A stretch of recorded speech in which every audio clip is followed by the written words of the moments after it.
You are asleep, completely knocked out, drooling on your pillow, and probably snoring loudly, with zero awareness of the world around you. By any biological definition, you are absolutely helpless.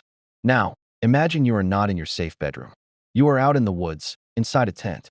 A thin piece of nylon, an embarrassingly thin piece of fabric, and it separates you from a wild world, full of apex predators that could absolutely end you in a second if they wanted to. Lions, bears, wolves, leopards. These are perfect killing machines. They can hear your heartbeat from across the clearing, smell your presence from a mile away, and see you perfectly in the pitch dark, while you just lie there with your eyes closed. And yet, you wake up alive every single morning. Every single time. Why? Seriously, think about it for a second. Because a sleeping human in the wild is just meat. Very slow meat. Absolutely quiet meat. Meat that is physically unable to fight back. So why do the planet's top killers leave you alone? Let's find out. The answer isn't that they aren't hungry. The answer is deep inside their DNA, and it's a code written in blood. For nearly 2 million years, humans have been the most terrifying monsters on planet Earth. We didn't just hunt for food. We systematically wiped out every single predator that tried to mess with us. Saber-toothed tigers? Gone. Cave bears? Erased. Giant dire wolves? Extinct. Our ancestors didn't play games. They built weapons, laid traps, and hunted in highly coordinated packs. If an animal dared to view a human as a snack, that animal's entire bloodline was brutally deleted from the gene pool. The only predators that survived to see the modern world are the ones that developed a profound, instinctual, and borderline psychotic fear of anything that walks on two legs. To a wild lion or a bear, you don't smell like food. You smell like an evolutionary apocalypse. But let's say a predator gets close anyway. Why doesn't it just bite? Because your smell makes its brain explode. Wild animals live in a strict sensory reality. An elk smells like dinner. A wild boar smells like dinner. But a sleeping human? You smell like a chemical factory mutation. You are a walking cocktail of artificial laundry detergents, synthetic deodorants, plastic tent fabric, and whatever fast food junk you ate for dinner. There is absolutely no equivalent to this in nature. Predators are deeply conservative eaters. If they don't recognize the smell, they categorize it as dangerous. To make it worse, even when you are lying down flat, your shape makes no sense to them. The animal kingdom is used to four-legged prey, a horizontal, hairless primate, wrapped inside a colorful synthetic tube looks less like a meal and more like a terrifying alien booby trap. Then comes the brutal math of nature. Hollywood teaches us that alpha predators are fearless, mindless killing machines that attack everything in sight. That is complete fiction. In the real world, a predator's brain works like a high-stakes risk calculator. Why? Because wild animals don't have health insurance, hospitals, or sick leave. A minor scratch from a desperate prey can get infected. A chipped tooth or a sprained paw means they can no longer hunt at 100% capacity. In the wild, if you can't hunt, you starve to death. Every fight is a gamble with their life. Why would a rational, healthy tiger risk attacking a bizarre, chemical-smelling, unpredictable creature that might suddenly jump up, scream, and fight back when there is a perfectly normal, predictable deer standing right next to it? The risk is too high. The math says no. But what if a predator is desperate enough to ignore the smell and the math? That's when our hidden physiological superpower kicks in. Human sleep is highly cyclical, and compared to other large mammals, we are incredibly shallow sleepers. Our brains maintain a constant synanal function during light sleep phases. A snapping twig or a heavy step outside your tent triggers an instant hit of adrenaline, waking you up fully alert in less than a second. On top of that, early humans rarely slept alone. When you are in a campsite with others, you aren't just an isolated target. To a predator, your camp looks like a single, massive, multi-headed superorganism. If just one person wakes up, the entire pack is on its feet. And absolutely no sane predator wants to engage a coordinated group of angry, weapon-wielding primates in the dark. Of course, rules are meant to be broken, and human-eating predators do exist. History remembers terrifying monsters like the lions of Tsavo or the Champawat tigress, which single-handedly hunted down hundreds of people. But if you look at the science behind these anomalies, the pattern is always the same. These weren't healthy, proud kings of the wild. Examination of their remains showed severe, agonizing tooth fractures, broken jaws, or crippled paws from old traps. A disabled tiger cannot chase a fast, agile antelope or battle a powerful buffalo. Its only choice to avoid starvation is to hunt the slowest, weakest, and easiest creature around, a hairless, slow primate. In a healthy ecosystem, a strong and well-fed predator will never actively choose to mess with you. So, the next time you go to sleep, under the open sky and feel a tiny chill of ancient anxiety, just smile. That fear is exactly what kept your ancestors alive. But sleep tight, because those who roam out there in the dark are far more terrified of you. After all, you are the apex predator. If this biological breakdown completely changed your perspective, it proves how complex the rules of the wild really are. Every single detail connects back to one main point. Let's look further into how nature enforces this invisible wall. Now, let's bust one of the biggest myths created by Hollywood movies, the campfire. We always see campers sitting by a bright fire, believing it's a magical shield against wild beasts. In reality, a blazing fire doesn't terrify a hungry predator.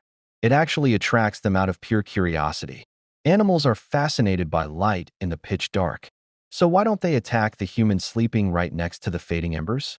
Because the true shield isn't the light or the heat. It's the thick smoke. To a wild animal, smoke signals a massive forest fire. Their instincts tell them that a forest fire means danger, so they stay away. Another powerful defense mechanism is the shape of your tent itself. In the wild, perfect geometric shapes do not exist. Trees are crooked, rocks are jagged, and rivers are curved. Nature hates straight lines and sharp angles. When a wild animal encounters a perfect, artificial triangle or a bright cube sitting in the middle of a forest, its brain immediately signals danger. To a predator, this is not a natural rock or a bush. It's an unknown, suspicious object that looks like an artificial structure. Animals are deeply afraid of things they have never seen before. Instead of investigating, they choose to completely avoid this strange geometric anomaly. Now let's look at the acoustic barrier that protects you while you sleep. Even when humans are completely unconscious, they are not completely silent. An occasional soft cough, a heavy sigh, or sudden rustling of blankets are immediately picked up by the hypersensitive ears of a nearby predator. In the quiet forest, these unnatural human sounds act like an alarm. To a wild animal, a sudden unfamiliar sound breaks the stealth environment.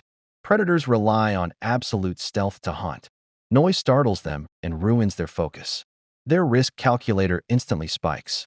A noisy target is a dangerous target. They assume the creature is aware of them and preparing to strike back. So, the predator decides it's smarter to slip away quietly into the bushes. Next is the effect of artificial equipment scattered around your camp. To a human, a backpack or a pair of boots are just travel gear. But to a wild animal, these strange items are alien markers. Animals are incredibly sensitive to changes in their familiar environment. When they see a perfectly symmetrical, factory-made object on the grass, their brain instantly categorizes it as an artificial trap. Beside the shape and size of your gear, there is another invisible shield working for you, the heavy scent of raw metal.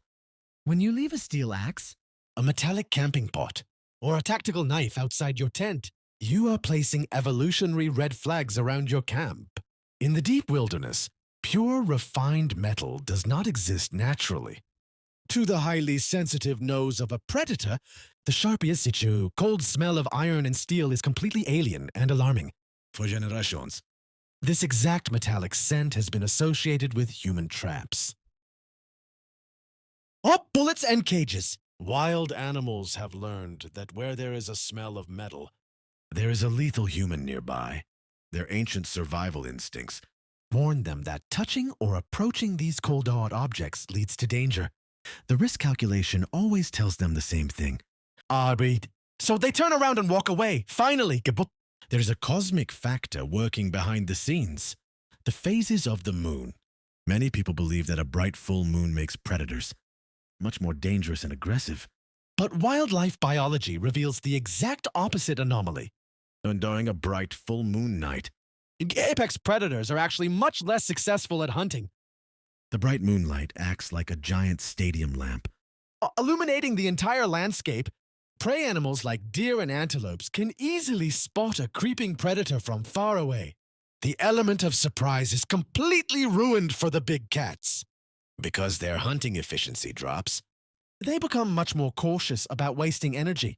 Instead of tracking down an unpredictable human campsite, they prefer to rest and wait for darker nights. So a moonlit sky gives you an extra layer of quiet security. Now, let's look at another physical advantage that changes the rules completely. The factor of height. Most land predators, especially big cats, live in a strictly horizontal visual world. Their natural instincts tell them to look for food on the ground, scanning the grass and paths. Anatomically, many large animals cannot easily tilt their heads directly upwards without moving their entire body. If you are sleeping in a hammock suspended just a few feet above their line of sight, you become practically invisible. Anything above their head falls into an evolutionary blind spot. Only climbing animals or birds of prey are used to checking the vertical arc dimension for threats. By simply changing your altitude, your safety indicator dramatically increases. A predator will smell something unusual, but it won't realize that the source is right above its nose. So, raising your camp off the ground adds a brilliant layer of protection. Another crucial protection, cellular layer that works quietly. At night is the temperature factor. Some predators, like pit vipers, rely heavily on thermal vision to detect warm-blooded prey in the dark. When you wrap yourself inside a modern, insulated sleeping bag, you create a thermal trap. The high-tech fabric prevents your body heat from radiating into the open air. To a thermal predator, you don't look like a warm, delicious target. You blend perfectly with the cold ground. Your sleeping bag acts as an invisible camouflage net against infrared eyes. Even the sharpest nocturnal hunters can get confused when their main detection method is blocked. By locking your heat inside, your safety index remains at its maximum. The animal senses a presence through smell, but its thermal vision sees nothing but cold emptiness. So, simple insulation creates a brilliant layer of thermal invisibility. Now let's look at a fascinating visual trick happening on the surface of your shelter, the mesh grid factor. To a human, a tense bug screen is just a transparent net to keep mosquitoes out. But to the visual system of a wild animal, this fine pattern breaks your human shape into thousands of disconnected pixels. Many land predators have excellent motion detection, but poor resolution when looking at static, broken shapes. The microgrid scrambles the continuous lines of your body, making you look like an inanimate object. Instead of seeing a sleeping primate, the predator's brain registers nothing but a strange, blurry texture. They might stop and catch a vague scent, but their eyes tell them there is no prey here. The simple net turns into a brilliant optical barrier against wild animals. Their risk calculator decides that investigating an optical illusion is an unnecessary waste of time. So, a tight nylon screen adds an extra hidden shield to your campsite. Now let's look at a completely biological stealth mechanism that triggers automatically, the respiration factor. When a human enters the phase of deep slow-wave sleep, their breathing rate drops and becomes highly rhythmic. To the hypersensitive ears of a forest predator, this slow, low-frequency sound directly mimics the ambient background noises of nature. The sound frequency blends perfectly with the rustling of leaves, the blowing wind, and the moving grass. Instead of detecting a breathing, active prey, the hunting audio radar of a predator filters your presence out. Your respiratory footprint disappears into the background static of the wilderness. A wolf might pass just a few steps away from your sleeping body without its acoustic tracking ever locking onto you. The natural biological rhythm creates a brilliant acoustic shield around your campsite. Their survival calculator registers the sound as part of the environment, not as a potential meal. So, your deepest phase of sleep naturally cuts off their most acute tracking sense. Now let's answer the most common campfire question. What happens if a predator smells your food supplies? Camper stories often claim that the scent of roasting meat or a forgotten tin of stew is an open invitation for an attack. It's true that bears and wolves have an incredible sense of smell, and will walk straight into your campsite to investigate the scent. But here is the biological anomaly. To a hungry wild animal, the food itself is a completely separate entity from you. The predator's brain sees the leftover scraps as zero risk, easy calories that don't require a dangerous battle. However, when the animal turns its head and looks at your tent, the risk calculator instantly spikes from green to deep red. Stepping away from the abandoned food to approach a sleeping human means crossing a terrifying evolutionary boundary. The animal chooses the path of maximum reward and absolute safety. It eats the leftovers and completely ignores you. Their ancient instincts tell them to take the free gift of nature and run before the dangerous owner of the camp wakes up. So, while leaving food out might ruin your cooking supplies, it rarely translates into a threat to your life. Now let's look at an alive element that completely changes the risk equation for a predator: the presence of a domestic dog. Amateurs think that bringing a small dog to the forest is just offering a wild predator a free appetizer. But evolutionarily, a dog is a direct descendant of wolves, meaning its sensory radar is working at maximum capacity even while resting. Long before a bear or a cougar steps onto your campsite clearing, the dog will catch their scent and start barking furiously. This noise completely strips the predator of its primary tactical weapon, the element of absolute surprise. A predator knows that a barking dog means an alerted human who is already grabbing a weapon and preparing to fight back. The noise levels spike, making the silent hunter feel deeply exposed and deeply uncomfortable. Their risk calculator instantly runs the math and arrives at the ultimate answer: abort the mission. Why risk fighting a multi-species defensive line when there is plenty of silent, sleeping prey deeper in the woods? So, your four-legged companion acts as the ultimate living alarm system, keeping any large predator at bay. Now let's look at a chemical camouflage layer that you wear automatically after spending an evening by the fire: the smoke scent factor. When you sit near a campfire, your clothes, hair, and skin become thoroughly saturated with wood ash and carbon particles. To a wild animal, whose entire life and safety depend on its hypersensitive olfactory radar, this smell is an ultimate warning sign. In the genetic memory of predators, the sharp smell of burning wood is tightly linked to a forest fire, the deadliest catastrophe in the wild. When a forest fire breaks out, every animal, regardless of its size or power, abandons its territory and flees in absolute panic. When a predator approaches a sleeping human covered in smoke, its brain registers an active, burning danger zone nearby. An animal's survival instinct forcefully overrides its hunger, blocking any desire to step forward and hunt. The risk calculator runs the math. The prize of a meal is completely obliterated by the absolute risk of getting trapped in a fire. Their ancient instincts scream at them to immediately retreat to a safer, smoke-free zone deeper in the forest. So, the campfire protects you even after you put it out, cloaking your campsite in a layer of invisible, protective alarm scent. Every night you spend in the wild, an incredible combination of biology, evolutionary history, and modern technology forms an unbreakable shield around you. From the genetic fear wired deep inside a wolf's DNA to the thermal invisibility of your sleeping bag, you are protected by forces you never even think about. The wild is full of deadly weapons, sharp teeth, and perfect stealth hunters. But it is also governed by strict mathematical laws of survival and risk calculation. Predators are not mindless monsters. They are rational business managers of energy. And in their calculated world, a sleeping human is a complete anomaly that is simply not worth the danger. So, when the sun sets and the dark forest begins to whisper around your shelter, close your eyes with complete peace of mind. Sleep tight, knowing that the apex predator of this planet is not lurking outside in the shadows. The apex predator is the one safely resting inside the tent.